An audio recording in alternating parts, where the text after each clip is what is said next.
Hello everyone, I, CA Manan Naran, on behalf of the Professional Skills Enrichment Committee ICAI, welcome all the participants in today's webcast on the topic Strategic Branding as a Core Skill, Turning Perception into Opportunity, an extremely relevant topic for chartered accountants for today. I welcome today's uh, speaker, CA Rakesh Kumar Singh ji. Rakesh Kumar Singh ji is a qualified CA with over 4 years of post qualification experience. He's currently working in the corporate security and internal audit function in the industry. Along with his core audit and compliance expertise, Rakesh has built strong capabilities in digital branding, content strategy, and audience engagement. He's passionate about simplifying complex branding concepts and translating them into practical, actionable frameworks or toolkits that professionals can apply in their careers and businesses. Over time, he has developed a deep interest in the intersection of branding, trust building, and emerging digital platforms, an area which is becoming increasingly relevant for finance and accounting professionals looking to stand out in a very competitive landscape. He's not just imparting knowledge, he's fostering a growth mindset within his audience. With this, I request Rakesh ji to start with his presentation. Thank you, Mananji, for such a warm introduction. To all my peers and fellow members, very good afternoon to you all. At the outset, let me thank the Professional Skill Enrichment Committee for organizing this webinar, and CA Jay Charya sir, the chairman PSEC ICAI, and CA Abhay Chhajar sir, vice chairman PSEC ICAI. So, as you know, the topic or the agenda for today's session, which Manan just mentioned, we'll be deliberating from 12 to 2 on that particular topic. It is increasingly important for us as a CAs and for the our whole professional body to to have some kind of branding around our name. So I'll be sharing my screen and starting the today's session.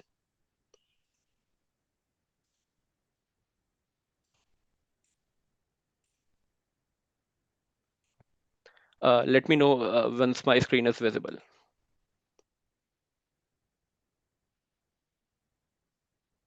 Perfect. So before starting, I'll just give you all a brief introduction about myself. My name is Rakesh Kumar Singh. I'm a chartered accountant, a CISA, a DISA, a CIA, and also I am pursuing LLB. Currently, I'm in my third year of LLB degree. This particular topic, strategic branding as a core skill, is very close to my heart because I believe being a chartered accountant, and I guess apart from the CA members, the qualified members that we have, some of the non-qualified staff, the students as well have joined this meeting. So I welcome you all to today's session. This session is organized by the Professional Skill Enrichment Committee, PSEC ICAI, because the committee also felt itself that branding today for the chartered accountants is a must skill to have, and that's why we are having this webinar today. So welcome you all. So the agenda for today's session is, and I want to ensure that this session does not go one way. So there will be questions and answers round as well at the end of the topic, at the end of this webinar. But I wanted to be very much interactive. So I'll be asking questions and I'll request you all to please, put your comments or answer it in the chat. So first of all, to kick off this topic, strategic branding, I just want to know from you all, what do you think whenever there's a term, whenever you hear the word brand or strategic branding? We'll come to that later. But what do what it comes to your mind whenever you hear the word brand? If you all can please write it down in the chat.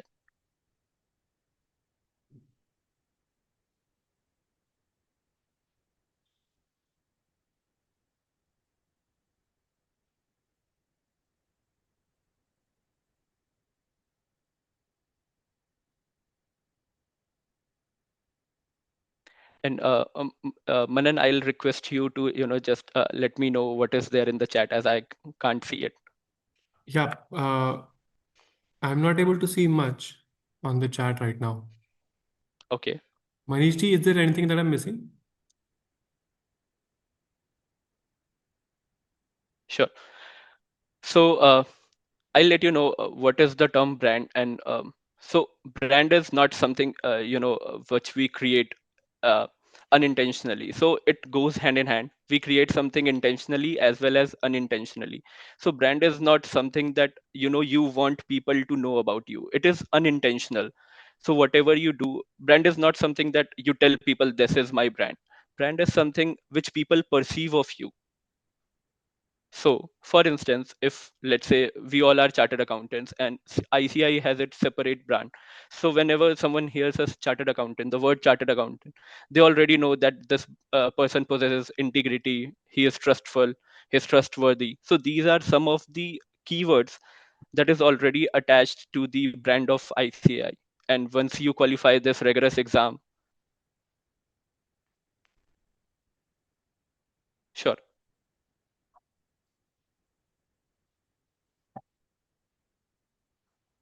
Manan, are you going? Yeah, brand is the goodwill of the company. Mhm. A second comment is a brand is the distinct business identity that a business has. A third Okay. person says that brand can be understood to be quality of the business. It's a reflection of the quality of the business. That's great. That's some of the great responses that we have received. So, as you rightly said, the comments that brand is, the goodwill or what we do. So, adding more to it, brand is something that people perceive of us. So, it's not what we want them to think of us. It's just like what they perceive of us. So, like we were discussing right now, the ICI's brand, the brand of chartered accountants. So, whenever you qualify as a CA, you are a qualified CA. So whenever someone got to know about you that you are a chartered accountant, the word integrity, trustworthiness, trustfulness, hardworking, determined, these are some of the keywords that automatically comes to the mind of the hearer, the other person that hears the word chartered accountant. More often, so there's a brand built by ICI for all the chartered accountants and the students who are pursuing. But again, so if you'll see, there are around like 4 lakh CAs, 4 lakh or 4 lakh 50,000 CAs as on date. So there are CAs in the market. And apart from being a chartered accountant, what you make other people perceive of you, that is also a brand. So I'll tell you an example that recently held with me. So we were there in Frankfurt for a seminar around the internal audit and forensics and fraud accounting, and we were there on a demo of a tool that is called MindBridge. So MindBridge is an audit tool which helps us in picking up the samples, identifying the red flag basis some parameters. The parameters that are used are basically around the standard deviation. So I'll not get into the technicalities much. Mm. So there was this presenter. That presenter was actually a CPA. So how he started and how he make us believe about a personal brand that he have. So what he did, he started with an example about his 5-year-old daughter. So he was explaining us to like we are a 5-year-old or 10-year-old, so that he can make us explain that beautiful tool, the MindBridge tool, very perfectly using example of his 5-year-old daughter. How he began with is he told us about that he is a CPA. CPA is equivalent to what we have CAs in India. For US, it is CPA, as you may all know. So he told us that he is a CPA, his wife is a CPA, his Mm. father, mother, and in-laws are CPA. So that created a kind of trust into us that he is not an outsider. He is from our fraternity itself, and he knows what he is doing, what kind of tool he is selling, what kind of problems we chartered accountants or CPAs encountered in our day-to-day life while Mm. picking up the samples or doing the risk assessment and henceforth. So that is how he created a brand. So he told us that he's CPA, fantastic. Then he told us that he has around 10 or 15 years of experience in consulting. So he was there as he was acting as an auditor before moving into MindBridge demo full time. So Okay. that also uh, inculcated into us the thing that he is aware of the difficulties that we might be facing as a practicing chartered accountant or working in industry in the audit domain or a finance field, because MindBridge is not limited to only picking up samples. It is a analytical tool. So this is how he created a personal brand around himself. Okay. around that tool and everything. And so it happened in like September this year, and I am we are here in November, and I am still talking about it. So this is how he created a brand. It was, maybe it was intentional on his behalf or unintentional, but this thing, that person, is still, his memory is still fresh in our mind, to all of us who has attended that conference in Frankfurt. So this is how we do the branding. So, coming to the topic, strategic branding. So, it is a deliberate, long term approach of building and managing a brand. So, it is not, short lived. So, branding is nothing like marketing. We'll come to the differences between branding and marketing later in in this presentation, just to make you more aware and remove any kind of differences that you might feel, or if you are Hmm. mixing between the two concepts. So, branding is a long term approach. It is not short lived. We want to have our impact felt to another person. Let's say it can be our client, it can be our manager for the person who are working in industry, it can be, your peer, it can be anyone. So, when we talk about branding, we want that approach not to be short lived. It is long term approach. We are building a kind of network and association for a long term. And branding does not involve only approach we initiated for a first time, and then we are lost, or we are talking to that person XYZ after 3 months or 6 months. It is a recurring effort, so you have to manage it. Like we grow it, so like we plant a seed in the soil, then we have to water it, we have to nurture it so that it grow into a tree. So similar to that, branding is also there. So in order to build a concrete brand, you have to connect with the people on a regular interval. It's not only a one time effort. Hmm. So that it can be, so that your brand can become recognizable, people can trust you, and you can be preferred by your target audience. So your target audience can be decided by you on the areas that you are dealing with. So suppose there is a chartered accountant who is running a firm, and we'll take two examples so that our audience can be from practicing chartered accountants as well as chartered accountants who are currently in employment in industry. So this topic will be equally relevant to all, and I to ensure that I'll use examples for both of the chartered accountant. So taking an example of chartered accountant who is working in an industry. So how strategic branding can help him or her, and a chartered accountant working doing running his own practice firm, and how can strategic branding help him or her, right? So whenever we talk about branding in industry, so it is not just limited to your manager or your skip manager.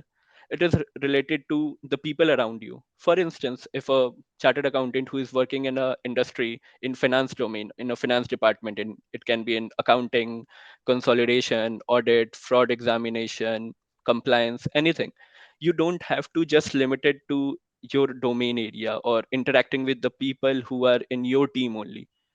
You have to spread your horizon.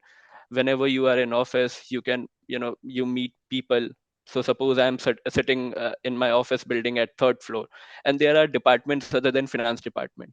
It's not a harm to go and meet a person from marketing team, or let's say compliance or legal team, or from sales team, service team, anyone. And just have an interaction, a coffee break. You can ask, how are you doing, what all things you are working on, and just get off the topic. So once you start topic, that person starts recognizing you. So this is how you can start with building a brand. And brand is not only limited to you a logo or a visual identity. So for the practicing CAs, if there's a firm name for yourself, let's say XYZ and Associates or XYZ and Company LLP. So that particular logo itself is a brand, but you should not be limited to that around. So you have to develop a comprehensive plan of what your brand wants to perceive. So whenever, let's say, a person hears my name Rakesh, or a company's name XYZ Limited, or a firm's name, for a firm that a chartered accountant is running. So what do you want a people to perceive of you whenever they hear XYZ name? That is what we call a brand. So for instance, if someone hears, let's say, MindBridge. So MindBridge is an analytical tool. They come to know that MindBridge is an analytical tool.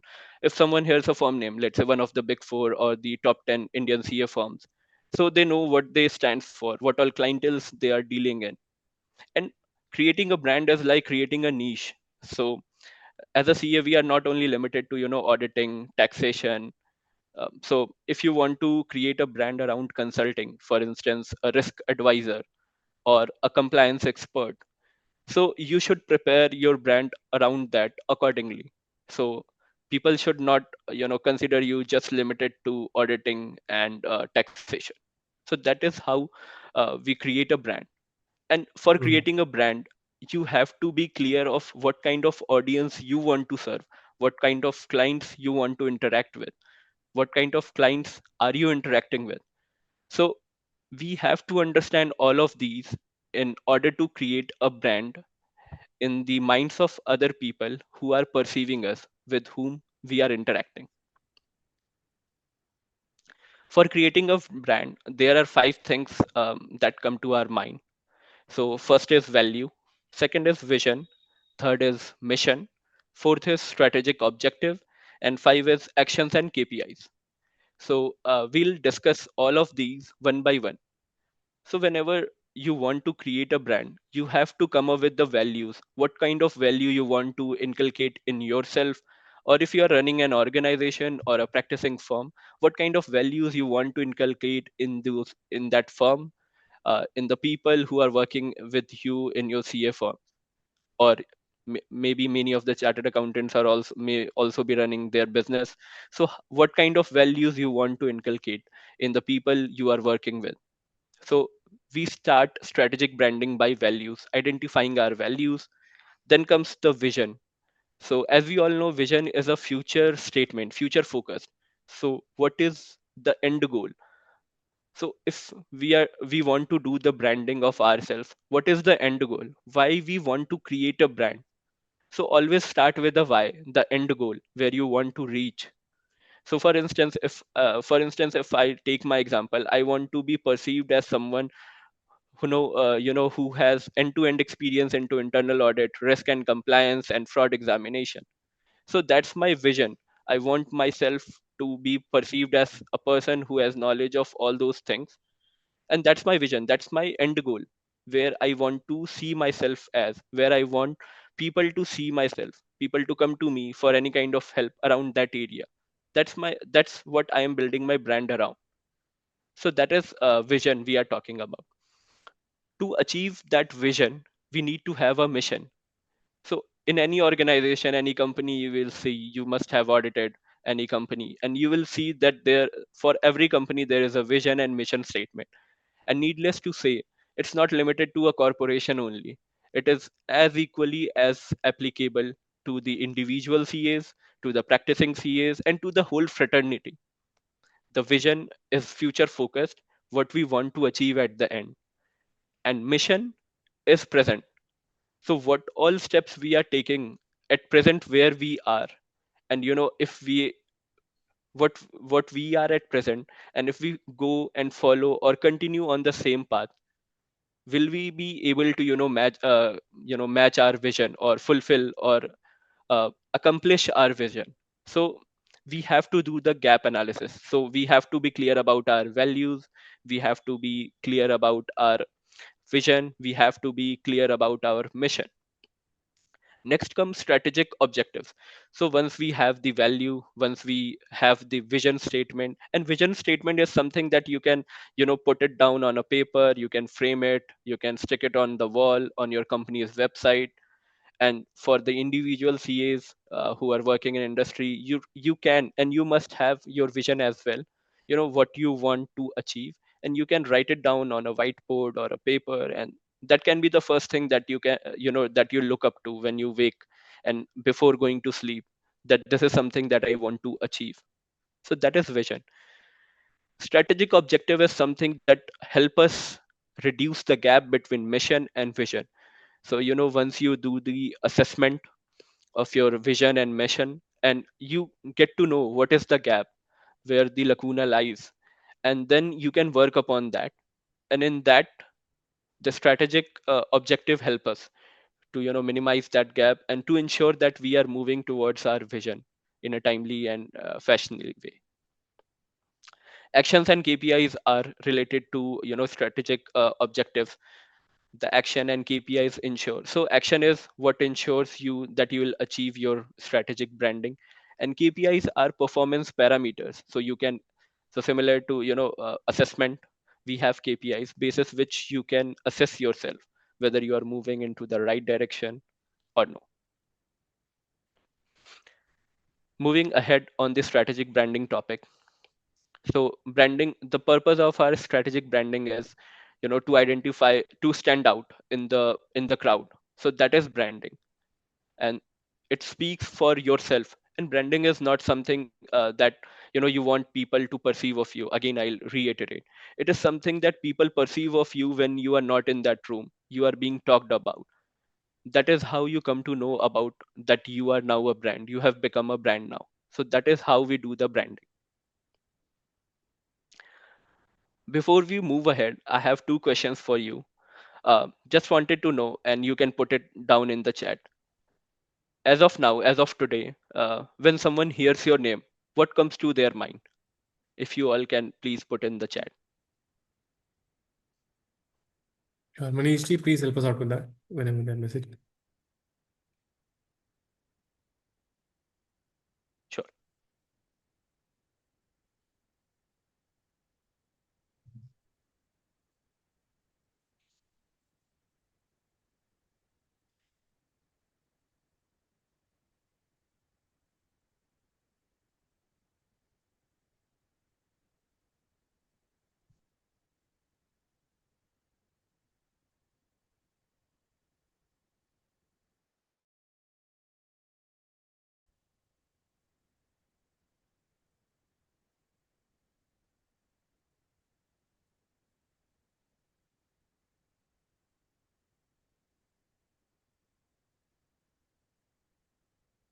Rakesh, I don't think anyone wants to share what they feel Okay.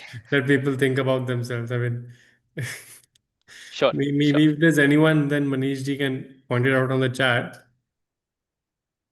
Sure. Sure. Thanks.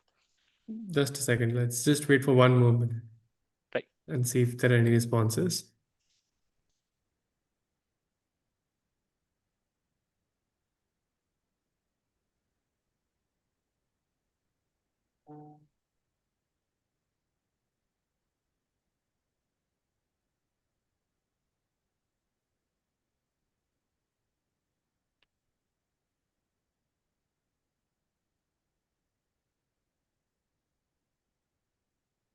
All right, so someone has written that they think that people think of them as a tough, knowledgeable leader who is accessible to all.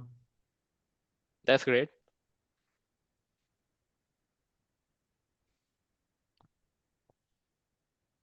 Yeah. So from that instance, thank you for your comments. From this instance, you can, you perceive. So you will eventually come to know, not from the, while you are in that room, you'll get to know from your knowns, and you should always be, one should always be active to, criticism or feedbacks, because that makes you evolve as a person. And There are a couple of fortunately, more responses. yeah, Some people think that they believe that people think of them as honest and humble, uh, meticulous auditor, ring fencing clients from non-compliance issues. And one person believes that people think of him as a person who tries to see things differently.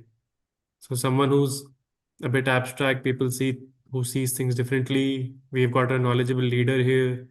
We've also got people who think that people think of themselves as honest and humble. And from a technical perspective, I think there's one person who feels that people think of themselves as a meticulous auditor who does the best for his clients. that's great. That's some of the great responses that we have received. And the people that have commented, you already are a brand. I mean, when people perceive of you as, meticulous, hardworking, someone as approachable as they can be, this is what we are referring to as a brand. And congratulations to all of those. You already are a brand in some way or other. And again, I want to summarize the slide in one word. Your brand is what people say about you when you are not in the room. It is nothing like what you want people to think of you. It is what people think of you because of your deliberate actions, whether it can be intentional or unintentional. Now, coming to the major topic, marketing and branding, and how we differentiate between both these two. Because as being a chartered accountant, and we are regulated by ICAI, and you must have studied in your final as well, the ethics. CA final topic, the ethics. We have to So being a CA comes with ethical responsibilities as well, because the word itself is a great responsibility on our shoulders, and we have to be true to our words. And the clause 6 of our ICAI ethics restricts us on marketing. So we have to differentiate between marketing and branding. So marketing is something which drives sales. It is short lived, where it is a kind of push technique. So you want yourself or your firm or something like that to be pushed. When you push it into the market or into the minds of people, that is marketing. Branding is, whereas deliberate, it is based on trust, loyalty, and long term relationship. And branding over a period of time, when it sustains, it's a long term event. Marketing, as like for instance, examples of marketing are ads, promotions, when you do some kind of promotion on a brochure or a pamphlet or something like that, or via social media, that I am offering XYZ services and so on so forth. That is marketing. Branding is like, again, there's a firm name, and whenever we hear that firm name or that individual name, we associate, like someone said, that we are a meticulous leader, or I'm very much approachable. So that is brand. That is differentiate you rest of the people, and that is a pull technique. People are pulled towards you, clients are pulled towards you, and it's not the other way around, that you are showing off or something else. So that is the difference between marketing and branding. And we have to create a brand keeping in mind all the provisions of the ICI around the code of conduct and being an ethical leader. So whenever you do branding, we are ultimately, or we are working under the lines or under the boundaries that is created by ICI's ethics, and always be ethical. Now, coming to the topic, why branding is important, why it is needed for us to create a brand, a strategic brand. Why is it needed? I mean, being a CA, we already carry that integrity, professional, and trustworthy, and stuff like that. The values that ICI stand for, our motto stands for. So again, why is it necessary after becoming a chartered accountant? We need to create a brand of ourselves. I mean, we are a CA already, so that itself a brand. So this slide will help us understand why we need to create a brand around ourselves. Apart from being a member of the institute, we already have that benefit of the brand that we already carry. But why is it important on a personal level to create a brand? Because building brand builds recognition and trust. People trust you. So like someone mentioned, that they are approachable, or they are a problem solver. So whenever someone is into a problem, let's say it can be a problem leading to an organization. They have found it something, there is there is something wrong with one of the entries, or there is some kind of discrepancy, or there is some kind of whistleblower. They know whom to reach out to, because you are there to help out. I'll tell you an interesting example. Recently, what happened is, in our organization, the organization that I'm working for. So, being an internal auditor, or someone who looks into the fraud and crimes, etc., the white collar crimes, we are always viewed as a policeman and not a business partner. And we wanted to change this narrative. So we no longer wanted us to be acting as a policeman, that we are some kind of fault finders. We wanted to be a business partners, as if that if there is some kind of discrepancy, or some kind of if a particular department wants them to be audited, I mean, we have an audit plan, the rolling audit plan. But apart from that, if they want some kind of value addition, like there are financial leakages, there can be supply chain issue. If an organization, so our organization currently is somewhere around 5 to 6 billion dollars, and they want to double down on their size on the top line in the coming 3 or 4 years to $10 billion. Now they reached out to us because we perceived ourselves, we branded ourselves, not limited to internal audit or just a policeman, but we ensured that we are seen as a strategic leader who helps businesses grow in size as well. And it happened. So the supply chain department reached out to us, and they wanted our inputs on how to expand the supply chain. I mean, if the organization's vision is massive, to go double in size within a span of 3 to 4 years, and that's not an easy task. So we studied, we analyzed the present supply chain position and how we can go big in coming 3 to 4 years without disrupting the supply chain or with minimal disruption. So that is how we created our brand, and that is how departments come to us. Because earlier, whenever they hear the word internal auditor, or their department was on audit, they were scared. I mean, they were like, they will give us the data and will cut off. So this is how we branded ourselves. What One more thing that we did, we started connecting with the process owners on a manager scale, or the one who were providing us with the PBC, data request. PBC is provided by client, so data request, so on and so forth. We started connecting with them not only during the audit time, because we connect with them during the audit time, that's obvious. But apart from the audit, we dedicated, there's one day in a month where we don't have any kind of meetings or anything scheduled. This is for the professional development, and this is something that CA firm can inculcate in their firm as well. This thing, and the professionals who are working in the industry, they can also ask their department or managers to have some kind of this day. This is called professional development day. And what we started to do is, we take the onus and we started connecting with random people from the organization in different department, scheduling a 15 to 30-minute call with them depending upon their availability. We pinged them first, asked their availability and block calendar, and then had a chit chat. What happened because of this is, we so now after this thing, we were being perceived as a spock, single point of contact.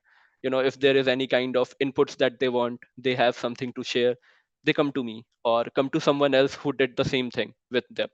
So we identified and created a spock or a brand.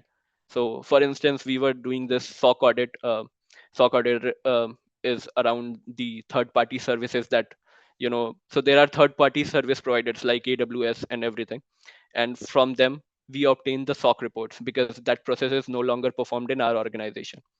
So if there is any kind of discrepancy or any kind of information or any kind of updates a person wants, he reaches out to me on the SOC report, for instance. So this is how we create a brand, and this is how you all can create a brand in your organization or in your firms. This is how we do it, and it helps you differentiate. So whenever you create a brand, it helps you differentiate from your competitor. I mean, if we look at today's world and the kind of times that we are living in, so there are CA firms, there are individuals who are chartered accountants working in industry, and we are all doing more or less the same work. So what differentiates you? Suppose I am filing a tax return, or I'm giving risk advisory services. So there is another person XYZ who is also giving such kind of value proposition. So what sets me apart? Why someone choose me over him or her or another person? What sets me apart? That is branding. That is brand that sets you apart, and it helps us, believe it or not, it helps us and helps you charge a premium, or get some kind of favors, as if not that favor, but favors as if some kind of benefits unintentionally, because who does not like to be on a good report, or who doesn't like to be good? So it helps you in a long run, and it helps you differentiate from other peers in the market. And for the people who are working in industry, creating a brand around yourself is also necessary. I'll tell you how. While I was working in KPMG, so there was this company who we used to audit, and that company was highly dependent on us for the audit, and we created a kind of brand around our team, the team that was I into, and a brand around myself as well, that the next time whenever there was an assignment, they specifically mention in that email that I want me they wanted me uh, as a leader on their team to audit this process, because of the kind of observations, or because the kind of value improvements, the opportunities that we were recommending. And thanks to that, we were able to bag another contract for the IT audit, because of the kind of services that we provided. So everything accumulates into the brand, whether it is intentional, because I didn't wanted it to be intentional, it was unintentional. I was doing my job, but I was honest with my job, honest with what I was doing. And when you are honest with what kind of activities you are doing, what kind of work or offerings you are giving, the universe pays you. It gives you in hundred folds. And and that is the beauty of branding. It helps you grow, it helps your peers grow, and ultimately it is for the benefit of you. This is something that we discussed, that CA profession is already a brand itself. We are globally recognized because ICAI is the second largest body, the accounting body in the world, and we are known for our rigor and credibility. And believe me when I say this, when we interact with the persons who are offshore apart from India, they know us for our skills, they know us for our rigor, hard work that we put in, the kind of the kind the control we have when we crunch numbers and everything. They know that this person, if he is a chartered accountant and he is from India, he will be able to do this. They have that kind of trust, and this trust was built by our peers, the seniors to us, the senior CAs, because they themselves build that trust around our degree, around this chartered accountancy profession. And it is now, the onus is now on us to carry forward this legacy, and to keep the brand, the motto of CA, the ICI, held high. ICI also is a symbol of trust and integrity, because we are regulated by the ethical code of conduct. And because of that, we are synonym to the word reliability. A CA means reliability. And because we are CA, it is obvious to people. I told you in the beginning that there is some kind of perception that people already have, and that is brand. And people have this perceptions about CA, that if he or she is a CA, he is expert in accounting, he is expert in taxation, you know henceforth. And but we have to expand this horizon, because CA nowadays are not only limited to accounting or taxation. We are there in ESG, we are there in consulting as FGST, tax consulting, direct or indirect, risk consulting, fraud activities, investigations, and henceforth. And we are constantly, with the help of ICI and the members who are working, we are constantly expanding our brand in the market. One more thing that comes with the ICI's brand is the title itself tells about the competent, how competent a person is, the discipline, that he is a disciplined person, and professional, because being a CA means you are a professional, because you have earned it.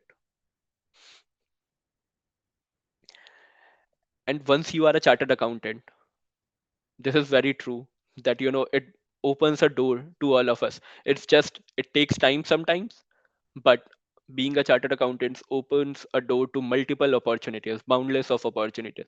It's just for you to interact with as many as people, connect with as many as people, and you will see the magic happen. Chartered accountant is not limited to just our degree, that we have become chartered accountant. Now we don't want to do anything, everything will come at my place. It's not gonna happen like that. Sorry to shatter your thinking of this, if any one of you are thinking of this thing. You have to work hard for it. You worked hard to earn that degree, now you have to work hard to build a brand around us so that people can perceive you, people can come to you for any kind of guidance, help with their business, or any kind of assignments that they can give to you. Because you have to create a trust, you have to build a trust in order to gain someone's confidence, someone, so that someone can confide in you in difficult times. And we as a charter accountants are here to help the businesses grow, help our clients grow, streamline companies policy and things like that. Now, coming to the steps to create a strategic branding, we in the previous slides we understood about what is brand, what is strategic branding, ICI's brand. How Now coming to the topic, how we can create a brand around ourselves. So, like we discussed in the previous slides, first more thing is important is to define a vision and mission for yourself or your organization. I mean, the practicing firm that you run. So, what do you want your firm to be? What your firm currently is, and what are the steps you are taking to ensure that you are reaching the vision that you saw or that you imagine? So, so once you are clear with your vision and mission, that creates a brand identity. And when we say the word brand identity, whatever brand identity you are creating, it should be synonymous around the all the platforms that you are using, whether it can be YouTube, your Instagram channel, or uh, your WhatsApp, uh, your LinkedIn, anything. It should be consistent, your brand. And when I say consistent, if there's a logo of your or logo of your organization or your firm that you are running, it should be of the same font. ऐसा नहीं कि there is कभी छोटा कभी बड़ा, ऐसा नहीं. It should be streamlined, it should be of the same length, same color and everything. So that's create a brand identity. Second thing is developing unique value proposition. Unique value proposition, I mean USP. What is something different that you are offering? Why should people come to you? Whether you are in industry or practice, why should someone reach out to you? What is different in you than other people? You know, so that is how we create. Once you have identified this thing, let's say I want to practice as an Ind AS implementer. So there are companies who are crossing the 250 crore turnover, and now they have to implement Ind AS. They have to prepare their books as per Ind AS, and I want myself to be seen as someone who can assist them, someone who can help them in switching off from the uh, our earlier gap, the AS to Ind AS. So we have to create a unique value proposition, like how we can help them. And in our profession, since we don't do marketing, our profession, there is thing, there's word of mouth. So suppose you helped a client XYZ in such kind of assignment, they will themselves refer you to you know other clients as well who are with whom they are connected. And they will for sure, whenever they talk, they also have some kind of network. The clients also have their common network.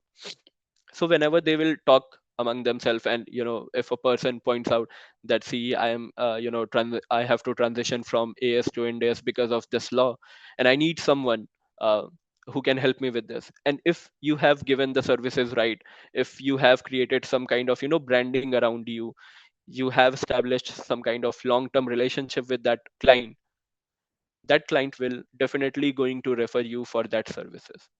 And that's how we create a brand around ourselves, and that's how it pays.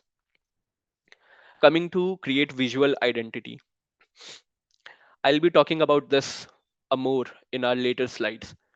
In today's generation, in today's era, when we have so much of information on social media, and social media presence is a must.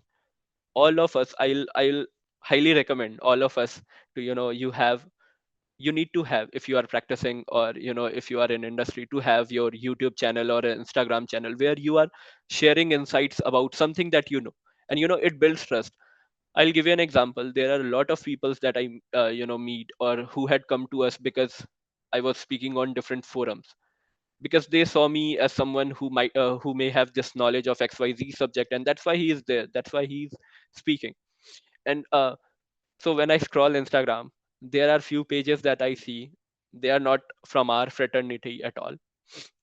they are giving false information. For instance, there was this reel that I was seeing, and there's this a notion around HUF, that whenever you have to save tax, create an HUF.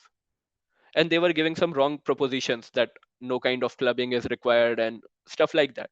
And I knew, because we have studied it in depth when while we were in IPCC or in the CA finals, that there's no such thing. Because to have the HUF, you need to have a common property, ancestral property, and then that is exempted, and then you have to create income and so on and so forth. But they were giving wrong information. So being a chartered accountant, we have an edge over other fake influencers to give some strong value proposition. You can share what you have studied, what you are practicing on the Instagram and YouTube, and we have to come out of our introvert phase, that I don't like to speak what some other XYZ person's gonna saying, that now he has started his YouTube channel or Instagram channel. This is a must, because I know we all are educated in taxation, accounting, and everything. And believe me, when you have a social media presence or a presence on LinkedIn, when you write or post something, it involves a lot of traction. There are people who will DM you, asking for your help, asking for if you can help them with your tax filing or FSI registration, so on and so forth.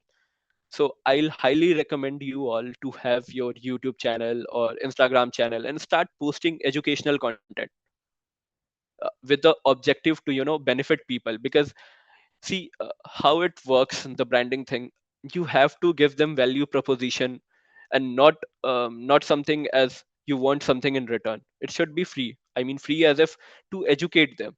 That should be our motto at first. And when things work, when you are consistent in everything you say and write, opportunities will come to you. Believe me when I say this, opportunities will come to you. You just have to take steps. Next is craft brand voice and strengthen communication skill.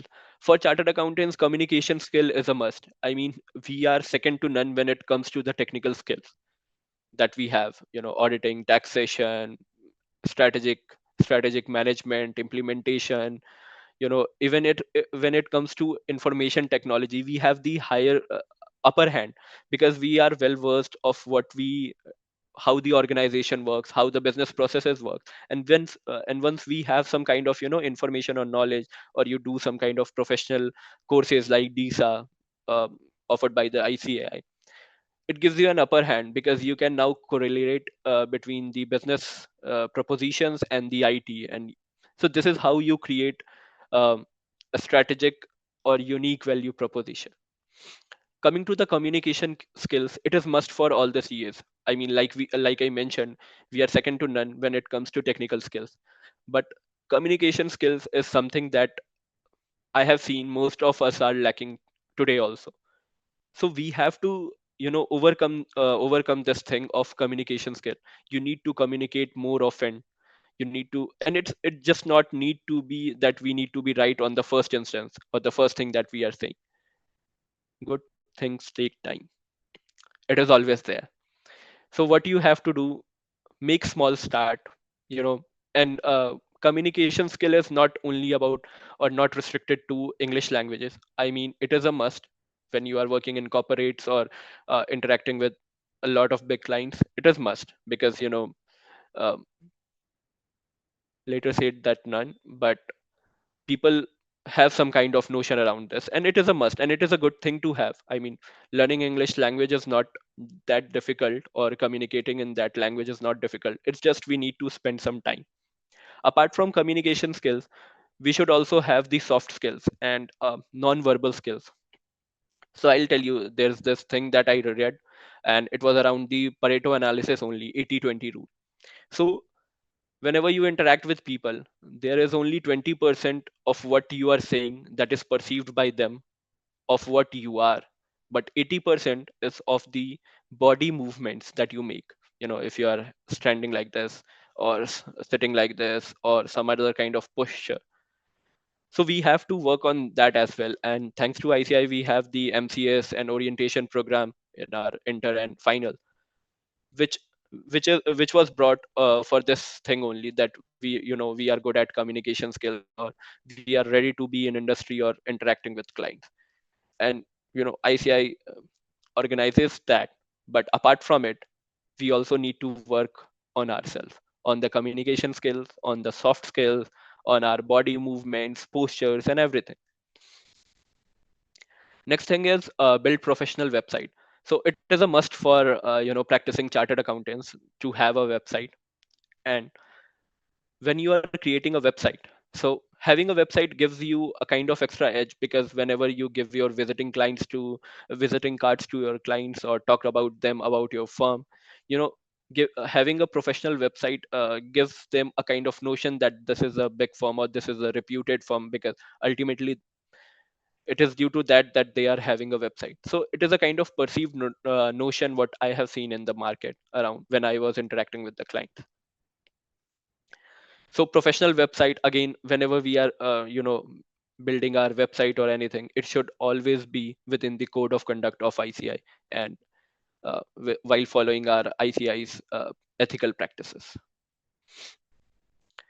And this is needless, leverage content marketing with soft skill. This is a must skill for all the chartered accountants, whether in industry or in practice, to have this. And I couldn't emphasize more on this than I have said earlier. It is must, because we have a lot of knowledge, because of the education, because of the articleship, because of the curriculum that ICI has designed for us. We have a lot of skills, and when I interact with people, you know, apart from our CA fraternity, they are not that aware about taxation, about laws in general, anything.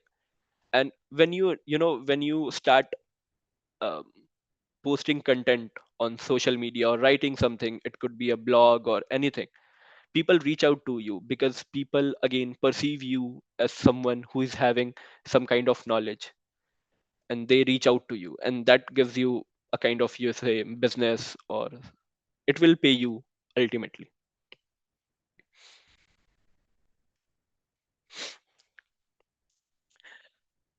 Coming to our next topic, so strategic branding is not limited to XYZ person. So it is not limited to me only, or let's say if you are running a CA firm, it is not limited to you as a partner only or as a working professional. The strategic branding is, and it is equally important or pertinent for all the employees who are working in your organization. So I'll give you an example. uh, because every employee or every article of your firm is a brand ambassador of your firm. They represents you ultimately. So during my articleship, I was there on this audit for a PSU, and you all know that partners visit while signing, or when once or twice in a week, but rest of the time that there is this audit staff. It could comprise of the qualified chartered accountants, or articles, or other than the CA students. Sometimes we have the paid staff as well. So how they are our brand ambassadors, I'll tell you with this short happening which occurred with me and the firm. So what happened is, I was there on this audit assignment uh, for a PSU, and we were doing internal audit for that PSUs, because again, so when you do the PSUs audit, as you all know, that is a CAG empanelment through it. So we got that audit. We were doing the internal audit. It was a 3-week assignment, half yearly audit. I was looking at the files, the routine check that we do. And then there was this recent development that happened in that particular year, 2018. There was this recent change in GST that was brought into by the government, or the GST commission. There was TDS on GST. That was a recent topic, or the recent development in GST. And the people working here there in that accounting department was not aware of that. I identified it as a finding, because it was to be implemented with, if I'm not wrong, from 1st of October, and we were there around November or December doing the audit, and they were unaware of it. I mean, that organization, that PSU, sended a kind of letter that this thing is applicable to our PSU, because again, PSU being a government organization, TDS on GST was to be deducted by that government organization, and they were unaware of it, unaware as how to do it, and they were not doing it. I identified it as a opportunity, improvement opportunity, or you can say as a finding. But again, I communicated. So before my partner arrived there, I informed him. Also, what I did is I reached out to that DGM of finance department for there, and he was active as well. Because when I say this, most of the people in industry are from our fraternity only, uh, most of them. And that builds a kind of connection, an unspoken bond. So you, when you speak, they listen to you, they tell you, they also help you in doing things. So I discussed this thing with him only, and he was like, Rakesh, I'm sure that we received some kind of communication around that. I said, You must have, sir."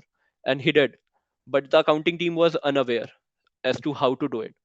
So cutting the long story short, when my partner arrived, we all discussed with them, and because of the kind of brand that I have created for our firm at that time, we got that GST assignment. So this is how branding is created, not only through that person itself, but through the firm. Because I was updated with the latest GST development or developments that we had, development that we have around our profession. So I was able to turn it into an opportunity. And my partner was gracious enough to recognize me for that. So this is how. So it's not limited to you only. So you have to train every member who is working in your firm on the recent developments, on the professionalism as well. Professionalism, as if I'll join it with a third point of professional appearance and behavior. So whenever you interact with someone, they don't know you. I'm talking about such persons who don't know you beforehand. Whenever interact with them, people judge. They don't know you, they don't know how you are as a person. So until and unless they don't know you, how they gonna judge you? I mean, how you are going to communicate with them? The first impression is how you appear. That is their first impression. And there is a quote that never judge a book by its cover. That's true. But again, people judge you basis your appearance, how you appear. Because it's needless to say, until and unless you speak, how you appear is the first thing that a person sees, and basis that they judge you and they give you a chance to speak or not. So it is always there. So whenever you are interacting with client, going to office, or visiting somewhere for a client interaction or for a deliberation, always suit yourself. Always dress. You should have that demeanor. You should be punctual, because at the end of the day, you are representing what you are trying to create, what you have created already, what we all are. So that is ICI's brand, then your brand, your identity, and your firm's identity. So this is what we are creating here. So it's must, or it's very important for us to dress in a very good fashion, in a good sense. Polish your shoes, have an iron shirt, suit if you prefer, wearing a tie if you like, and polishing your shoes and everything, being punctual on time, don't be late. Everything counts. Sometimes what happens is, when you are early to an event, and there is like 5 to 10 minutes or 20-30 minutes uh, prior to that event you have reached, and there is substantial time you have on your hand, it gives you time to interact with people. So I'll give you an example. It was ICI 75th anniversary, and ICI has created a gathering, and so I reached out there beforehand, and luckily I was lucky enough to meet respected Ved Jain sir, CA Ved Jain sir. He's a big name in taxation, as you all might know. And because I arrived 20 to 25 minutes before, and it was a kind of luck as well, because we crossed paths, and I was able to take out 5 to 10 minutes. He was good enough to take out 5 to 10 minutes of his time and interact with me. I was a recent qualified chartered accountant at that time, like 2 years something, and he was gracious enough to speak to me. So this is what I'm saying, that when you are punctual, or you dress well, everything helps, and there is a luck element itself. But what what you think, what you communicate, there is this butterfly effect or Doraemon effect. So it works in real life.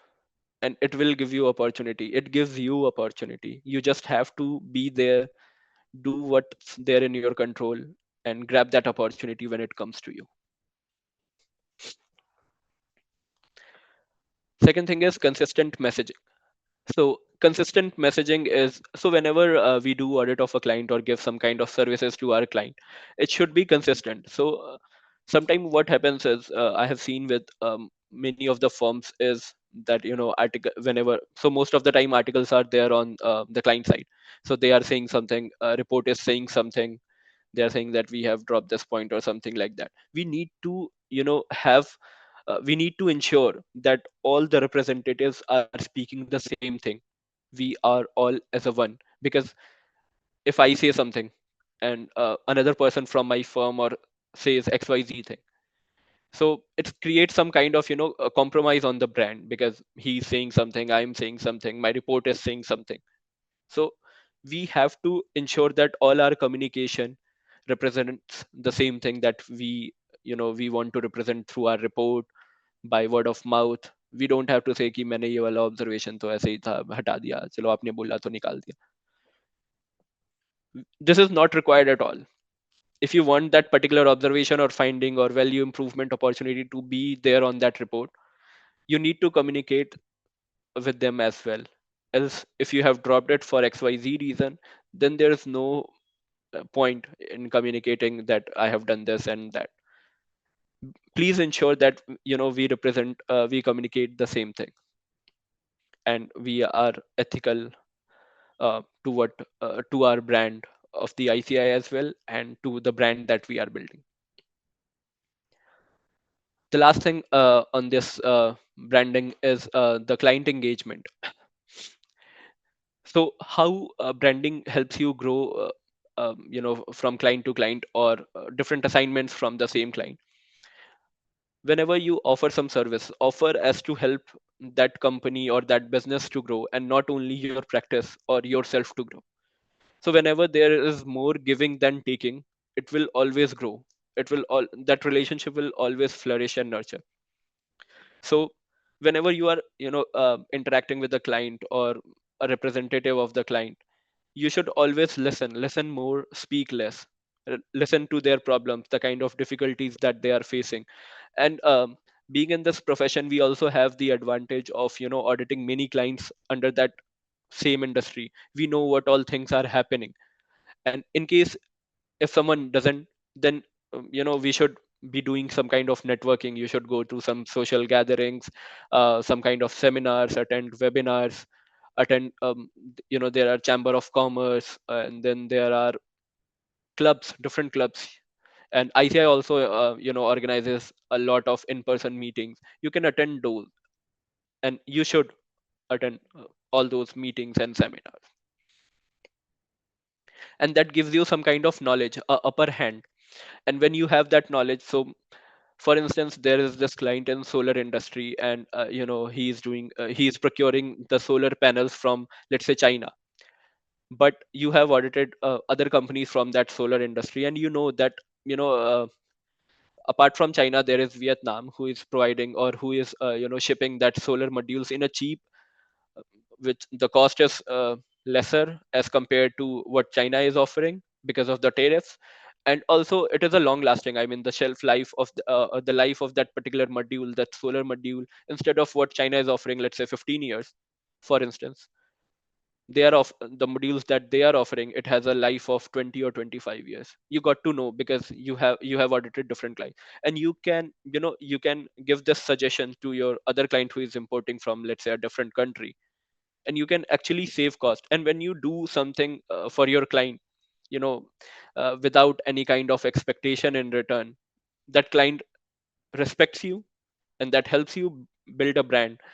And so this is there. Another thing is that you can help your clients connect. So there is, for instance, a client who is dealing in solar panels, installation of solar panels, and there is client who is dealing in importing and stocking the solar panels, and you can help those client connect.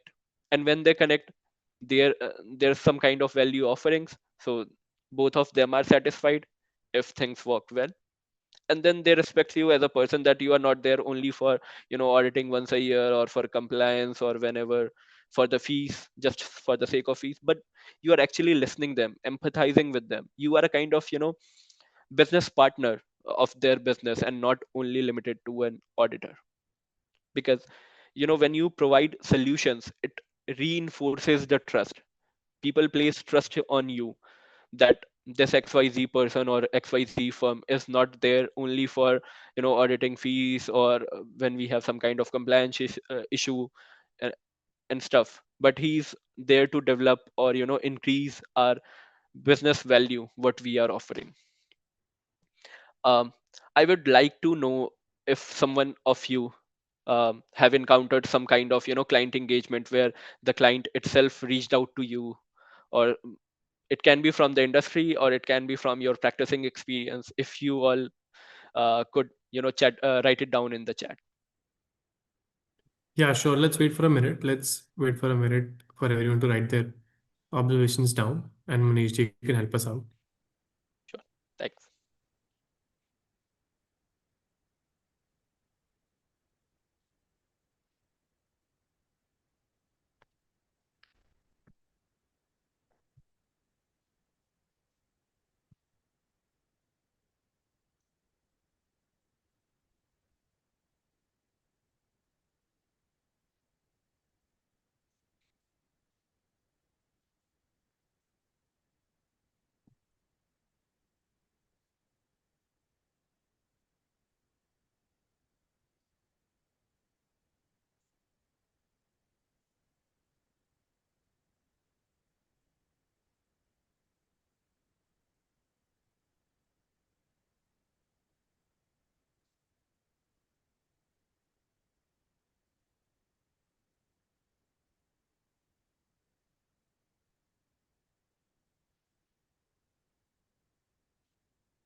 Just give me.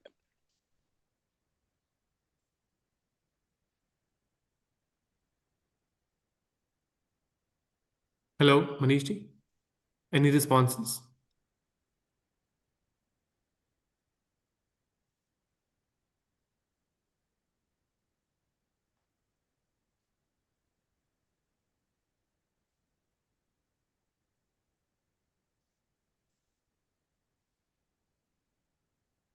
Seeing that there are no responses, Rakeshji, can we move onward? Sure, Maranji. So this is how we build our brand, through our representatives. So it is not only limited to us, but the people that are working for us, that are working in our team, our department. Because when we grow collectively, when we think of someone outside our area, outside ourselves only, that creates brand, that helps us create a brand. And being reachable helps a lot in creating a brand.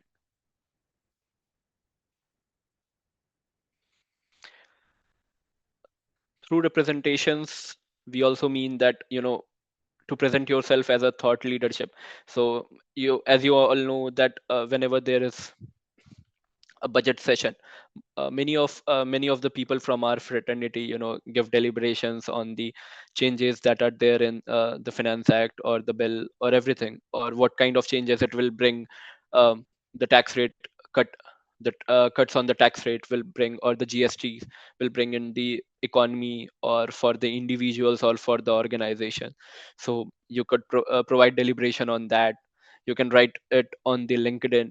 So for instance, how you helped an organization implement NDS, or how you helped an organization with the ESG, or with their risk assessment. You can participate more on the webinars and the industry forums like Chamber of Commerce, INOC, and stuff like that. Because that positions you as a leader, as a thought leader, and people reach out to you. Next is training and alignment. As you know, that ICI conducts a lot of trainings. So attending those trainings or webinars in person, or through web, gain and keeps you updated as to what is happening in the industry, so that you are thoroughly updated. And the collective impact of all the things that we do around the branding, helps you create a strong brand, build credibility around your name, your firm name, and attracts referrals. So everything that you do without expecting something in return, it attracts referrals and strengthens your long-term relationship with the client, with the peers, and any person that you networks with.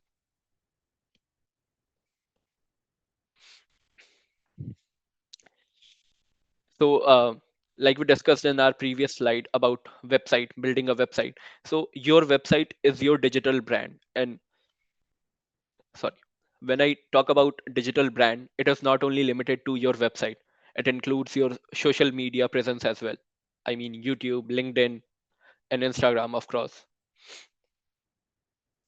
Because the first impression, whenever you give your visiting card, and when we say visiting card, uh, it's good to have a hard copy of your business card. I mean, in the form. But there is also advantage to have a digital card, which which encompasses. So if someone is scanning your QR code or digital card that you are sending him, it should consist of everything: your website name, your website link, your LinkedIn, Instagram, or YouTube if you have any, what kind of services that you offer. And when we say about services that we are offering, it should always, you should always write it down as if providing some kind of value opportunities, value improvements, other than it's just being a compliance that we are dealing in this activity. We could write as we help business optimize risk, instead of saying risk audit or risk advisory. So this is how you can write, or helping business grow, helping smaller organizations grow, instead of writing MSME compliances. So this is how you can write it down on your website.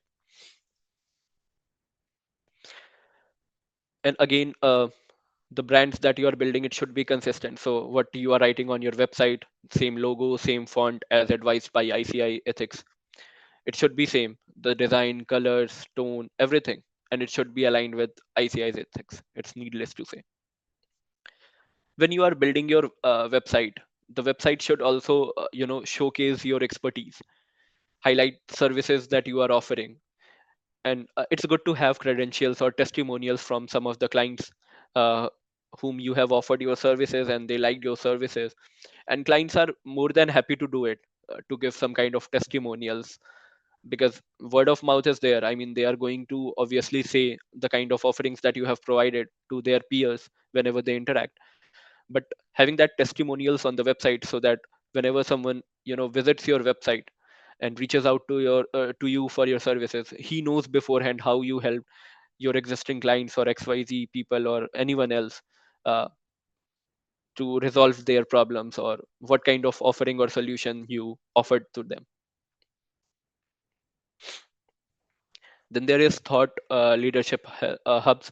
That means you need to publish blogs, articles, and whatever blogs and articles that you are publishing, it's good to give that link into your website. Integrate that link for, let's say, for LinkedIn or YouTube or Instagram on your website.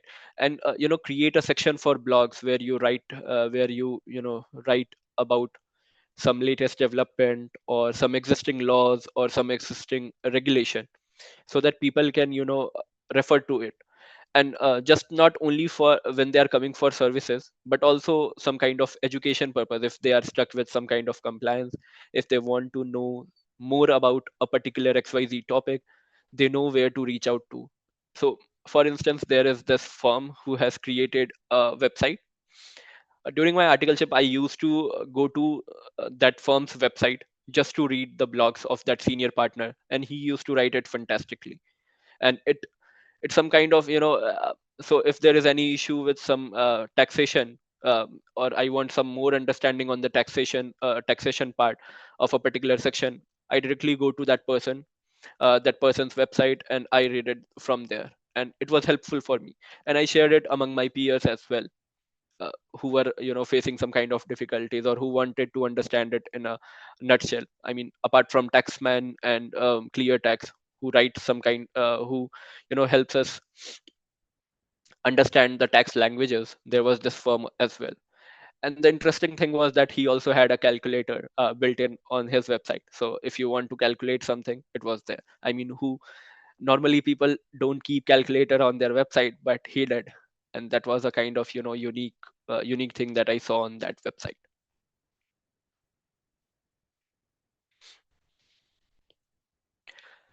Have more and more client engagement, more and more. I mean, we shouldn't be meeting with the client only during the time we are auditing them or providing some kind of uh, offerings to them. I remember the firm where I did my articleship from, the senior partners there used to visit that company that we were auditing, apart from the times that we were going to audit. So we were auditing that company like once in 9 months or then at the year end. And he used to visit that company regularly, like once in 2 months or once in a month, as per their mutual availability. Because when you engage with client, they know that you are not there for only for the services that you are offering. You are more than a auditor, you are a business partner. So we have to change the mindset of people, that we act as an auditor only. When you showcase yourself as a business partner, people reach out to you, not only for the compliance but for other expansion. Let's say they need help with some kind of compliance, or they want to export something, some of the offerings, and they will reach out to you for the compliance and setting up the export unit and everything. You never know who reaches out to you. And will if some person acts as an auditor only, the people will reach out to them only when they have to get their balance sheet signed or some kind of return filing or anything. So you have to we have to be more engaging with the client so that they reach out to us apart from the services that we are offering. And that should be a genuine connection, and that is built over time. And whenever we meet with a person, we should be careful enough. you know People, we all have this kind of perceived notion, or people are generally aware that why this xyz person is meeting. So if some person is meeting them with some perceived notation that I'm going to meet this client only to get some additional business, the client understands this as well. And not only client, other person with whom you are networking, they also perceive this notion. They see it far coming.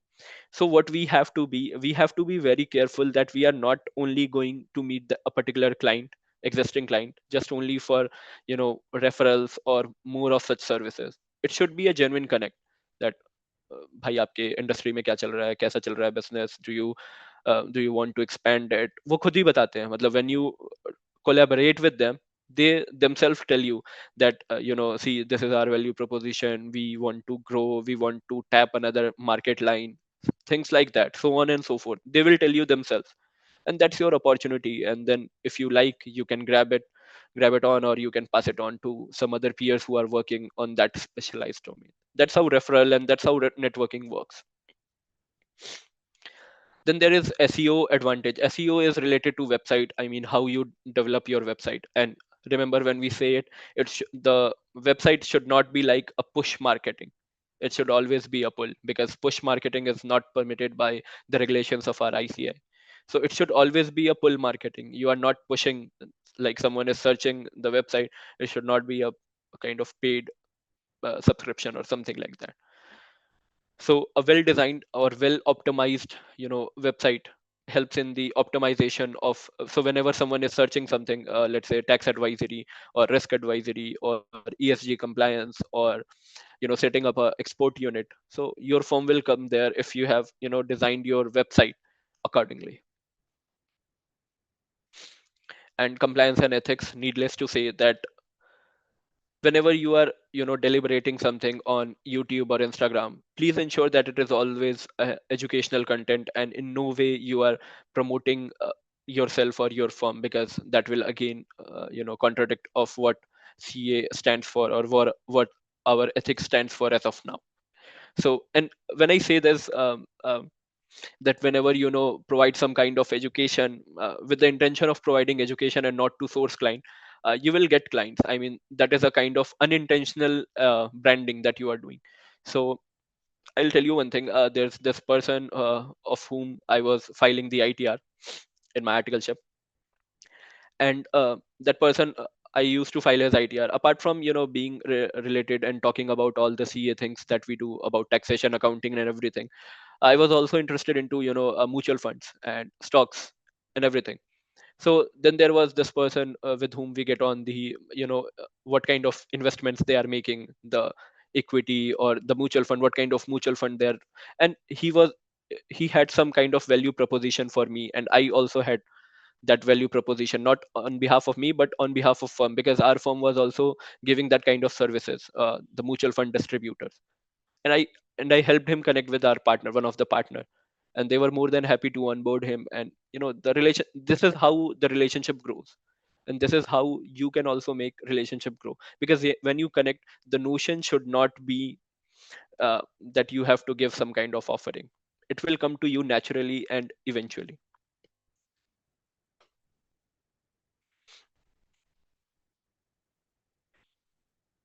Now, branding through engagement and networking. So when we qualify as a CA or when we start our practice, we have two options: either to be a generalist, we do all kind of stuff, or to create or select a niche. Because I would like to practice into taxation only, and when I say taxation, only litigation, in, let's say, direct tax or indirect tax. So this is how you create a notion. So there is this person on LinkedIn that I know, and he positioned himself, like I'm following him for, let's say, 4 years now, and he has positioned himself as a GST expert, and people reach out to him whenever there is anything about GST. Now he has started giving webinars and organizing conferences where he speaks about GST, and this is how referral works. This is how he attracts clients as well, because he speaks about GST changes in GST, how GST can be integrated, or how it has become an essential part for your business. So he talks about that stuff of the GST in the panel discussions and professional events, even in the webinars that he organizes. So he has created a brand around himself as a GST expert, and that's how you can do it for you as well. And these are the tools that we can leverage. So there is um, the study circles that we have, that is organized by the members itself. So every there is North Circle, there is East Delhi Circle. So you can attend those circles. You can you can be deliberating on some topic on that circle. Start meeting with the people who organize study sessions. Then there is ICI Central Committee and branches. They also organize uh, the networking events, and they also organize webinars around such topics. And there are online events and platforms where you can speak or connect with fellow professionals.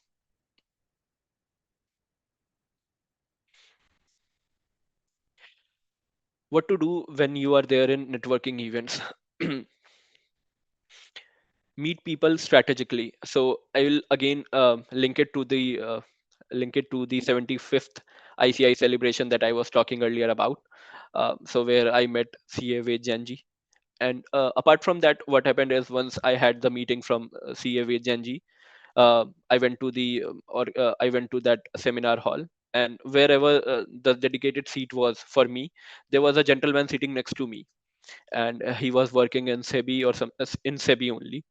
And he was so we had some kind of we started interacting. So what people usually do is, I'll come to that later. What people usually do is, so whenever we are at an event, let's say there was this ICI's 75th event, what people do, people go there, people sit, attend the event, and they come back. This is not networking. This is simply going, and you are just present there, nothing else, nothing more, nothing less. This is not how networking works. So whenever you have to do networking, you have to be an active participant there. So what I did is, when I was there at my dedicated seat, I spoke to the person next to me, and he was happy enough to tell me about himself, what kind of work he do. And we are still in touch. So it was like 2 or 3 years back when I attended it, and we are still in touch via WhatsApp, and we are still in touch. This is how you do the networking. I was not interacting with him with some kind of notion or some kind of perceived notion or something there. There was nothing in my mind, that no agenda, nothing. It was just networking that I wanted to interact with as many people as I can in that when I was there for the celebration. And this is how it creates a bond. So there are two things that we can learn from here. That whenever when first thing is, whenever you are at a networking event, try meeting as many people as you can without any perceived notion or agenda. I mean, we shouldn't have anything like, I'm meeting this person XYZ because I want this thing from him, or I want clients from him, or anything. No perceived notion. We are just meeting with the objective, with the only objective in mind is to know that person, what he is doing, and stuff like that. Just talk about general things, and if things went well, there is number exchange and everything, things went well, that person, or you can also reach out to him or say, if you're free this weekend, or let's say on XYZ date, I will be glad to meet you in person and discuss things. And this is how networking works. Second is, when you did that networking event, there are two types of people. One who will actively follow up, message or something like that. I mean, you have to draw boundary, you don't have to get overly connected. Everything should be within the boundaries. But so there is one person who will message and be in touch constantly. There is another set of person who connected in that networking event. After that, they are no longer in connection. I mean, it's up to us to decide what we want to be, what kind of networking event, and how we want this networking event to go. Second thing is, introduce yourself. Now, introduction plays a very important role because again, people judge. So first thing is your how you appear, your appearance before speaking. People judge you at that time. If you pass that check, congratulations. Second is when you introduce yourself. So whenever you introduce yourself, people judge you. So whenever someone says that I am XYZ, and if your presentation is not that effective, if your introduction is not that effective, people won't give you a second chance. So whenever you are presenting, have a high elevator pitch and highlight your experience. So whenever you are networking or meeting with a client, don't tell them that I do audit of this, and I mean, until unless you are there for auditing, you can. But just go with a value proposition that I help organization you know uh, save this much of amount due to risk advisory business, or I help organization plan their risk better. If you are a mutual fund distributor, I help people or organization in planning their long term objective. So you have to prepare your introduction or about your firm's introduction beforehand, and as per the people, according to the people that you are going to meet or the kind of event that you are going to attend. Then comes this post-event follow-up. Once you connected with some person in a networking event, connect with them on LinkedIn because everyone has a LinkedIn presence nowadays. It's good to connect on LinkedIn because you never know what works in your favor. There's a lot of people, there's a lot of CA professionals whom I know on LinkedIn who got a lot of traction because they were consistent and regular on posting uh, about stuff that they know, let's say GST or litigation or risk advisory or ESG on LinkedIn continuously, and they got traction from the MSME or the new founders in raising funds and everything. And you have to maintain engagement. So you can connect on LinkedIn. You can say that, yeah, it was nice to meet you today, and we hope to connect in future. Things like that, which create a kind of bond, and so show some appreciation to the other people, because everyone likes to hear good things about themselves. So do I, so do you, so do everyone. Coming to the offline branding methods, it is similar to what we discussed in our previous slide. First thing is write books or guides. There is one of my seniors whom I respect much, CA Gaurav Goel. So he wrote a book recently on digging well on the internal audit.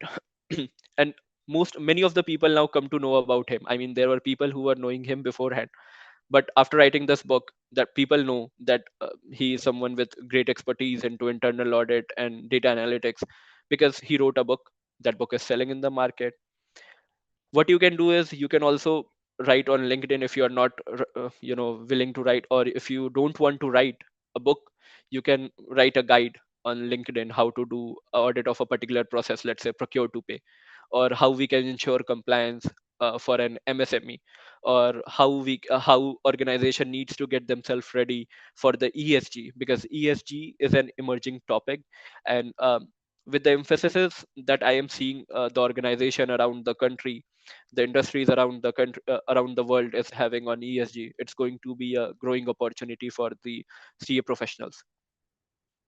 So you can write on those topics, you can educate people on those topics via LinkedIn or YouTube or Instagram, because this kind of this when you present yourself on when you educate people, it gets you a lot of traction, and it gives you a referral or clients. And you will get to know this once you start doing this, because I know a lot of people who started like this way, and they are growing and they grew. Second thing is host webinars and workshop for MSME and corporate. What you can do is, like we discussed in our previous slides, you can help clients connect. So if you have multiple clients and all of them are working, or some of them are working in different domains, and some are intersectory in nature, I mean, which is helping, so they can help each other, and ultimately you will be helped from their growth. Because we as a profession, or you as a practice or in industry, grew only when your company, or when the organization that you work for, or the company that you are audit, or client that you are audit grew. So because we both go hand in hand, it's not like that if we want only things for ourselves, then only we can grow. We will grow only when the person who we are rendering services or helping with their business grow, we will also grow. Another thing is contributing to the newspaper and magazines on, let's say, taxation, audit, compliance, anything. It can be anything. There's this column for the financial part in the newspapers that I have seen and I read, and many of the person from our fraternity write there. They write their blog on taxation, audit, and compliance, or other stuff as well. Just want to know quickly from you all, the people that are attending this webinar. Have you all ever written anything, let's say magazine, a column in the magazine, or on a column on the newspaper, or something you posted on LinkedIn? Any one of you here attending this webinar, are any one of you a content creator in some way or other? If yes, please put in the chat. Sure, sure. Manish ji can help us with the chat. Let's see how many content creators we have in our audience.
Manish ji, any responses?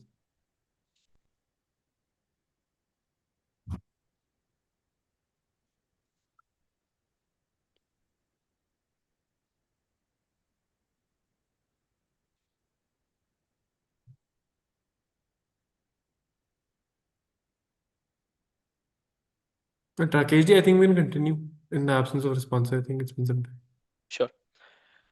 So, in the absence of response, I could perceive this that none of us are currently active or creating content. And by this platform, I would encourage all of you, or as many of as you, to come into the content creation world, because it's gonna help you. It's gonna help you build a second source of income as well, or expand your existing clientele or practice as well. Because I mean, I have explained already enough on the importance of having a content, of creating content, because we all are educated enough. It's just we need to, present or educate the people around us via these platforms, and it will give us a lot of traction.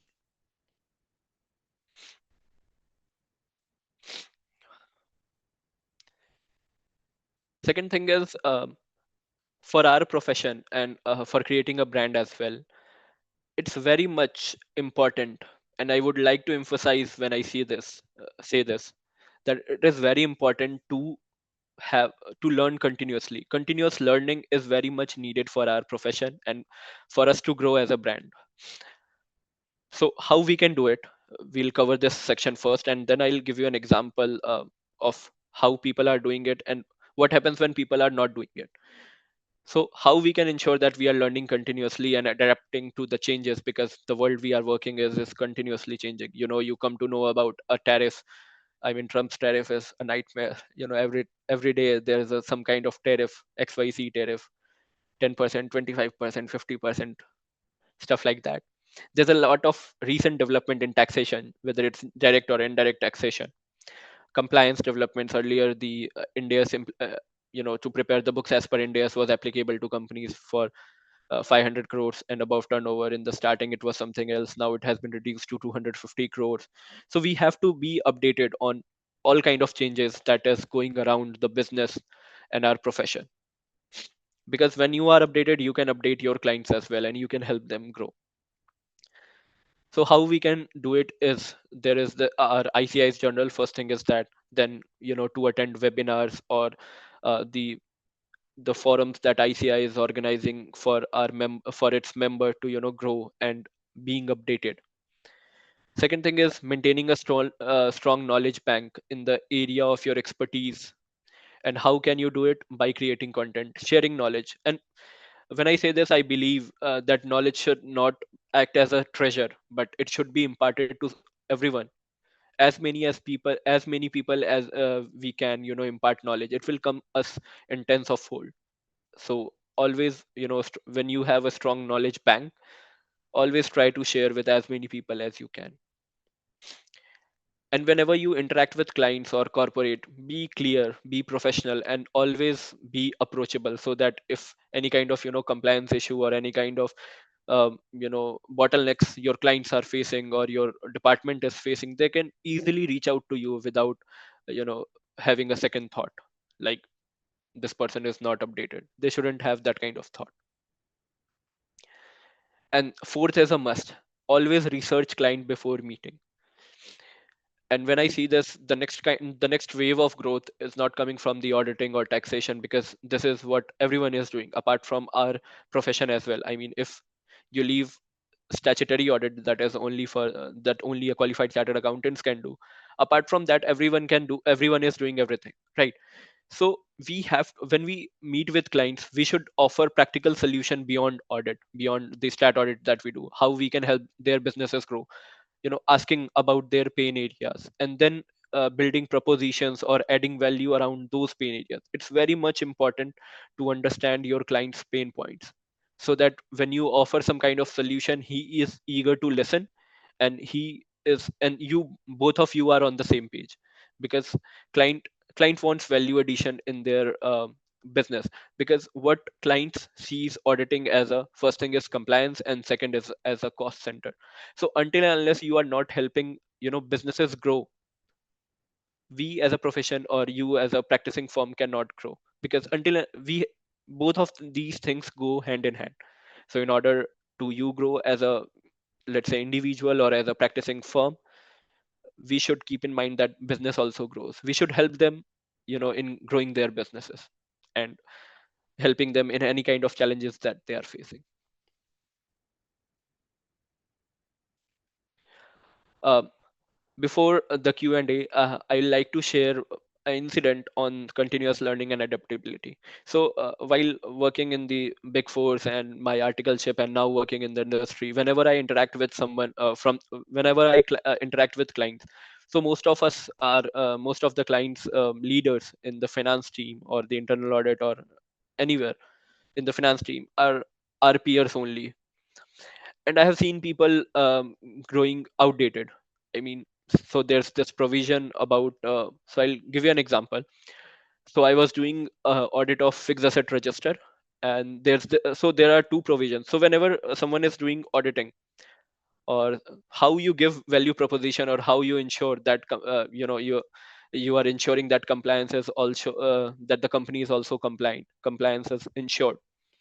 So I was doing the audit of FAR. People what generally do, they take out the FAR fixed asset register, check for the depreciation calculation, schedule 2, is it according to schedule 2, management representation, everything. That is perfectly fine. But we need to interlink it with the other provision as well. So there is this provision in GST, and there is another provision in the Income Tax Act. So in GST, whenever you are using a capital asset and you are selling it off before 5 years, you have to reverse proportionate credit. So there is 5% per quarter. So suppose if an organization is using an asset for 3 years and they scrapped it off in the third year, so they have to reverse the they have to reverse the ITC for the remaining 2 years. So it's like 5% per quarter, like 40%. So if they have availed ITC of 1 lakh rupees, they have to reverse 40%, that is 40,000 of ITC. And in case they don't have a surplus balance of ITC, they have to pay a penalty or interest, whatever we say, of 18%, right? So this is the provision that people generally don't link.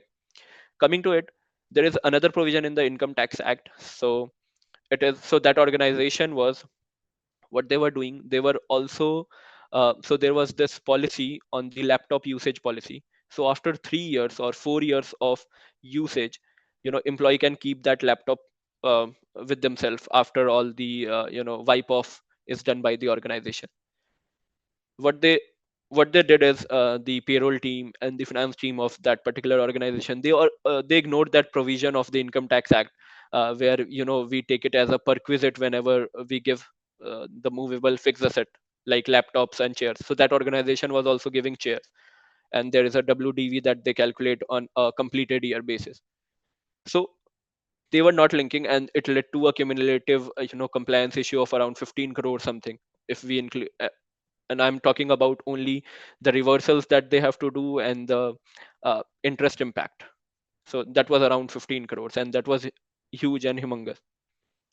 So we need to be, so whenever so this particular examples with this particular example, uh, I want to communicate with you all to be always updated, continuous learning, and for to ensure that we are growing and we are where we want to be. So this is very must for us to grow. And Chat GPT, make it as your friend. Chat GPT and our CA GPT as well. They are the best. I mean, you just have to ask questions, as many questions as you can, and they will help you growing. With this, um, I want to conclude today's topic. If you have any questions and answer, if you have any questions, please feel free to put it in the chat box, and we'll be happy to answer.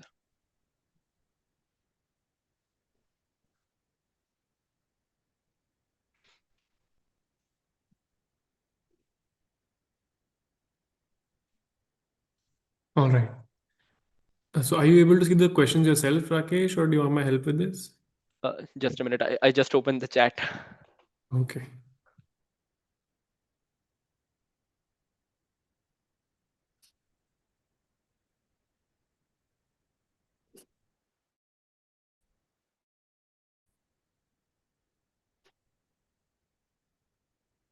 Okay. So there's this question. I don't know from where it is starting. Is this question while following content posted by influencers on social Now, media? this is a question. Yeah. Okay. While following content posted by influencers.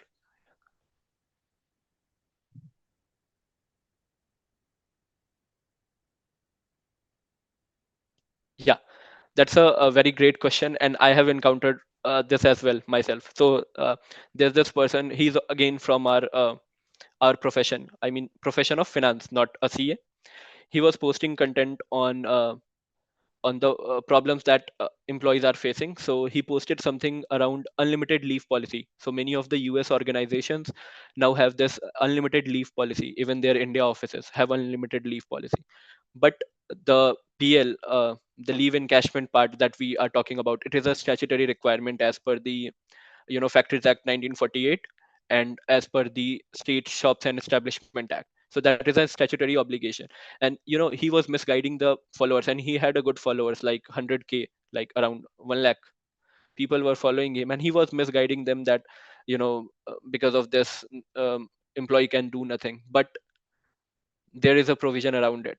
So there is Factories Act, and then there is Shops and Establishment Act, which mandates the company to have one privilege leave for every 20 days work. It can vary from state to state, but overall it is one leave for 20 days, 20 working days. And I write it down. I posted this on his on the message on the chat of his content, and he didn't delete it. I mean, sometimes people delete, but I'll recommend you. It is more than you are free enough to put it on the chat of the team, of that reel.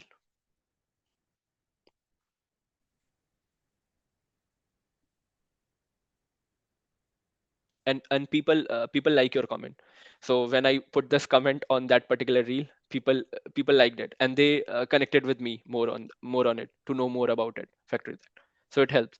So instead of so you got it your first hand that there was no kind of acknowledgement or anything. So it is better to put it on the chat. I mean, it is recommended on that reels chat, or in the comment section, to be precise. And I don't know who has posted this question, but I'll recommend you highly to start creating content, because you yourself know. And then there is, I hope this answers your question.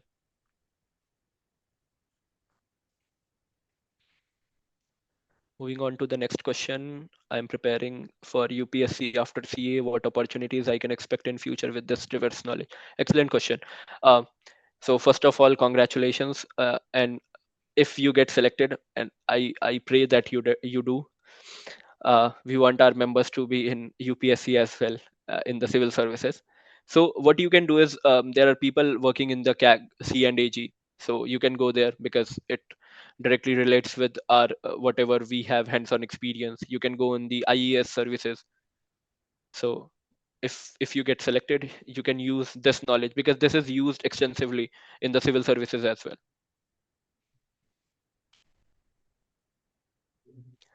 How do you think the new proposed rule around marketing for CA firms is going to impact the branding method? So since that proposed rule is in the pipeline, and I hope that it will be for the benefit of our profession as well. It's really difficult to comment as of now, because we have to observe and see what kind of changes are there around the marketing, and then we'll be able to say more on that topic. But as of now, as of now, what we discussed on the branding, that is more great, more aptful, and this is how our profession has been there for 78 years. So this is how we did, because for 78 years there were no kind of marketing or anything, right? This is how we perceive. So our ancestors, our preceders, who were CAs before us, they built this notion, they created this impact, they created this identity around Institute of Chartered Accountants of India, around the CAs, that we are knowledgeable in these fields. And this is on us, the onus is now on us to expand our horizon beyond auditing and taxation.